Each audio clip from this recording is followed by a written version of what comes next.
Bonjour tout le monde.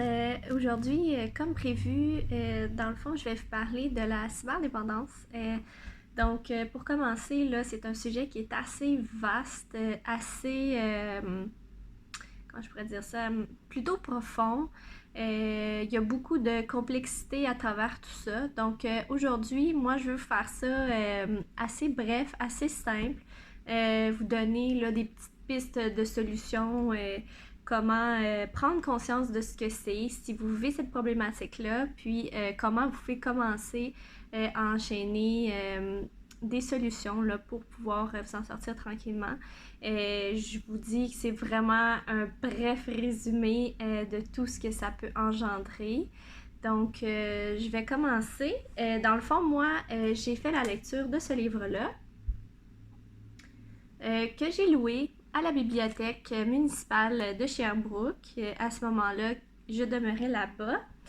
Dans le fond, là, peu importe là, la ville où ce que vous habitez, juste vous informer, vous pouvez vous abonner gratuitement à la bibliothèque de votre municipalité avec la preuve de votre résidence.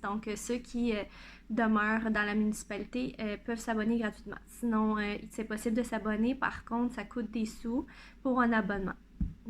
Voilà, c'est possible de pouvoir faire la location de livres, DVD. Vous pouvez aussi louer un moment là, à l'ordinateur, dépendamment des bibliothèques.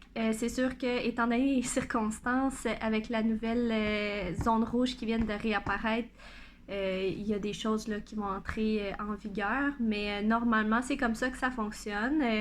Il existe toujours les livres audio ou des livres numériques que vous pouvez acheter ou avoir gratuitement, dépendamment de l'application. Il y a Audible, je crois que par contre, ça coûte des sous. Sinon, moi, mon application que j'utilise, c'est Kindle. Oui, il est possible soit d'acheter ou vous pouvez aller voir là, les livres qui sont gratuits. C'est possible d'en télécharger. Je vous lance ça comme ça. On va commencer. Dans le fond, là, en gros, je vais vous définir ce que c'est en fait la dépendance en tant que telle. Donc, la dépendance, ça peut encadrer beaucoup de choses, là, autant la consommation que les comportements. Dans la cyberdépendance, ici, on parle d'un comportement de façon générale. Là. Premier point, c'est dans le fond, la dépendance, en fait, c'est défini par un besoin compulsif et excessif là, dans la consommation d'une substance ou dans un comportement qui est répété. Puis ça, malgré le fait que la personne a conscience des conséquences que ça peut apporter dans les diverses sphères de sa vie. Donc, que ce soit au travail, à l'école, au niveau familial ou bien conjugal, la personne va continuer quand même son comportement.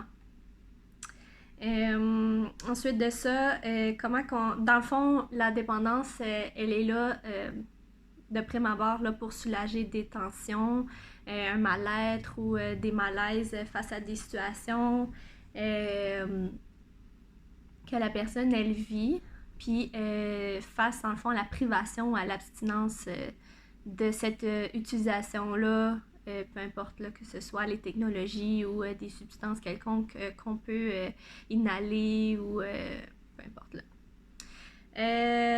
Dans le fond, c'est ça. Puis dans le fond, quand il y a une privation, là, comment on sait si c'est une dépendance, c'est que quand il y a une privation ou l'abstinence de la dite chose, la personne va avoir des symptômes de sevrage. Donc, des symptômes de sevrage, ça consiste à ressentir soit des symptômes qui sont physiques, fait que ça peut être des mal de tête, des sueurs, ça peut être psychologique aussi, ça peut être l'anxiété, tu peux ressentir de la détresse, tu peux aussi ressentir là, plusieurs autres symptômes qui viennent de m'échapper. Mais c'est facile d'aller sur Google et aller voir c'est quoi les symptômes de sevrage qui peuvent exister, si ça peut vous pister à savoir si vous avez ces symptômes-là.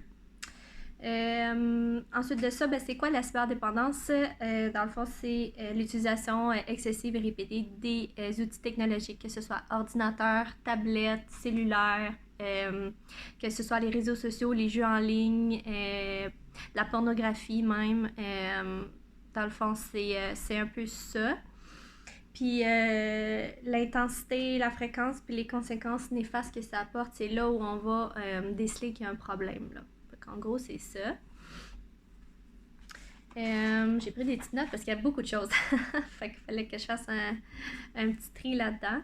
Dans le fond, là où ce qu'on va voir s'il y a une cyberdépendance, c'est est-ce que la personne a la difficulté à limiter son temps d'utilisation. Puis, dans le fond, il va y avoir une diminution au niveau de ses intérêts hors ligne. Donc, tout ce qu'elle faisait avant, les intérêts qu'elle avait, les loisirs qu'elle faisait, là, il y a vraiment une grosse diminution parce que, dans le fond, l'utilisation des technologies, peu importe ce qu'elle utilise comme technologie, va prendre vraiment beaucoup de place dans sa vie, ce qui va faire en sorte que la personne va être amenée à mettre toute sa vie un peu en suspens pour ça. On s'entend qu'il y a différents degrés là, de dépendance, c'est sûr, mais on peut aller même jusqu'à vivre de l'anxiété, faire de l'insomnie. Il y en a qui vont même oublier de manger parce que il y en a qui vont pas rentrer au travail parce que ça va prendre tellement de place que ça va venir il va avoir des impacts là, dans sa vie quotidienne finalement. Là. Fait que c'est là qu'on voit que c'est plus problématique. Fait que voilà, ça fait un topo rapido. Ceux qui ont envie de le lire, là, le livre il est vraiment très, très, très intéressant. Il parle vraiment, vraiment beaucoup plus de choses que moi. Fait que vous gênez pas, là. J'aurais aimé ça vous lire un petit passage que j'ai trouvé très intéressant. Dans le fond, là, il y a une partie dans le livre qui dit comment gérer ses émotions et son stress que je trouve super intéressant parce que dans le fond, la cyberdépendance, c'est comme tout autre comportement qu'on va avoir, c'est que dans le fond, on va venir étouffer ou essayer d'éviter des émotions qui sont souvent négatives, qu'on va percevoir de façon négative. Puis qui vont être désagréables à vivre. Donc, pour ne pas les vivre, souvent, on va se tourner vers des comportements comme ça qui vont nous aider à nous sentir mieux, mais de façon temporaire, étant donné qu'on ne va pas régler le problème à la source. Donc, le problème à la source, souvent, ça va être en lien avec des facteurs de stress et les émotions qui sont engendrées à ça. Je trouvais ça intéressant de vous lire ce petit passage-là. Donc, j'y vais. Les émotions sont souvent perçues comme un signe de faiblesse ou un obstacle. Lorsqu'elles occasionnent de la souffrance, certains vont chercher par l'entremise de différents comportements à les éviter, à les contrôler, à les réprimer ou à les engourdir. Bref, ils ne veulent rien ressentir. Dans le cas de la cyberdépendance, il faut garder en tête qu'avant de devenir un problème, l'usage des technologies se voulait avant tout une solution à d'autres difficultés, une solution temporaire et immédiate, mais une solution quand même. Il existe aussi de fausses croyances liées aux émotions. Certaines personnes croient que les bonnes personnes ne se fâchent jamais, que les personnes fortes n'ont peur de rien, qu'avoir des émotions, c'est un drama queen, en tout cas, qu'il est stupide, immature ou inutile, perte de temps, de ressentir des émotions, que la tristesse les mènera à la dépression ou au suicide, qu'un adulte est censé être rationnel, ne pas se laisser emporter par ses émotions, ou encore que les émotions comme la colère, la peur et la douleur sont destructrices et dangereuses. On s'entend-tu pour dire que c'est pas des choses nouvelles qu'on entend? Moi, c'est pas la première fois que j'entends ça. Puis dans notre éducation, on nous a pas appris à vivre la colère parce que la colère, c'est pas beau. Puis quand on se fâche, on va à genoux dans le coin. Puis c'est pas quelque chose qu'on apprend d'emblée à accepter et à vivre. La différence, c'est qu'il faut apprendre à les vivre, il faut apprendre à les accueillir, puis comment les exprimer, c'est plutôt ça. Donc, une émotion n'est pas en soi négative ou positive, c'est la façon qu'on va l'exprimer ou qu'est-ce qu'on va faire avec cette émotion-là qui va définir si c'est positif ou négatif, dans le sens où, dans le fond, une émotion, là, peu importe que ce soit la colère, la tristesse, la joie ou peu importe, si tu l'utilises à bon escient, donc qu'elle est constructive, que ça l'amène quelque chose, ça t'amène à évoluer, c'est positif. Tu peux avoir quelqu'un qui vit, par exemple, de la joie, puis il décide qu'il traite tout le monde de lâche, puis qu'il n'y a personne qui a réussi à se rendre où ce que lui il s'est rendu. Bon, c'est pas parce que c'est la joie que c'est positif, parce que ce qu'il en fait de cette émotion-là, le comportement, les conséquences que ça apporte qui sont hyper négatives, c'est pas positif. Donc, petite parenthèse. Fait que c'est ça, dans le fond.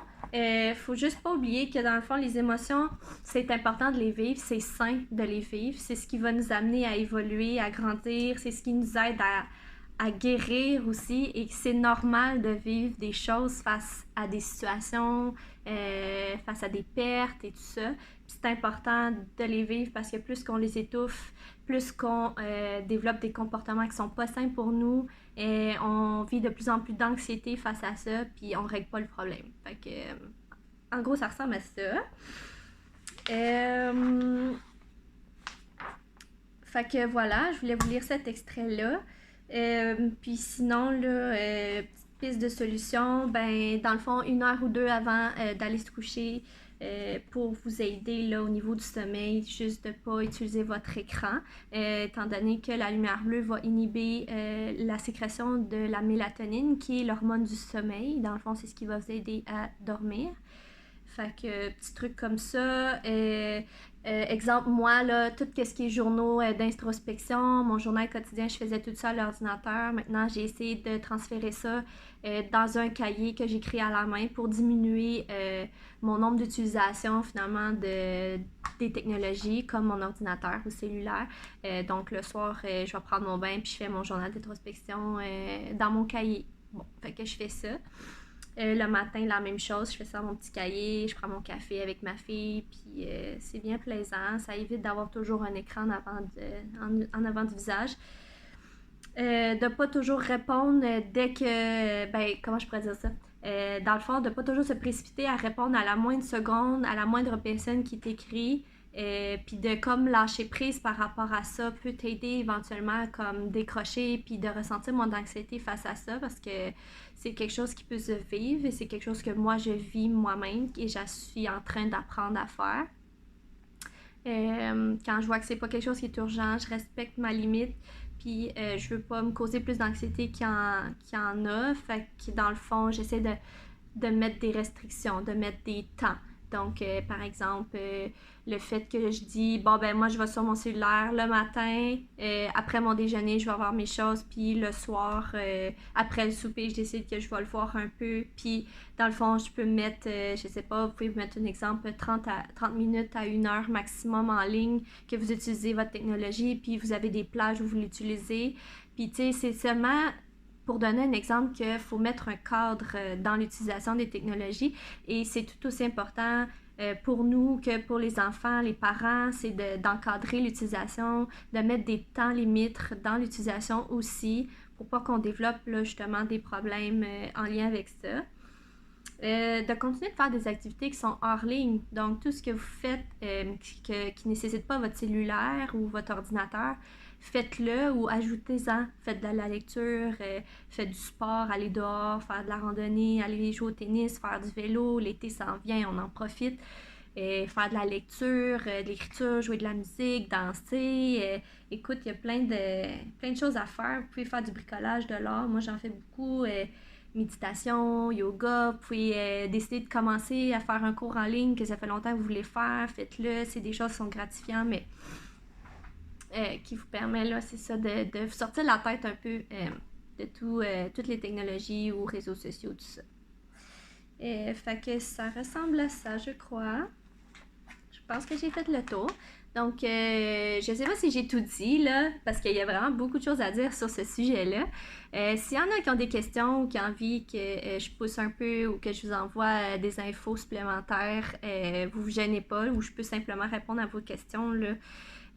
Ça va me faire plaisir. C'est juste que je veux pas comme puis finir ma vidéo. Fait que sur ça, je vous souhaite une belle journée. Puis, ben, bonne fête des mères à toutes les belles mamans extraordinaires de ce monde.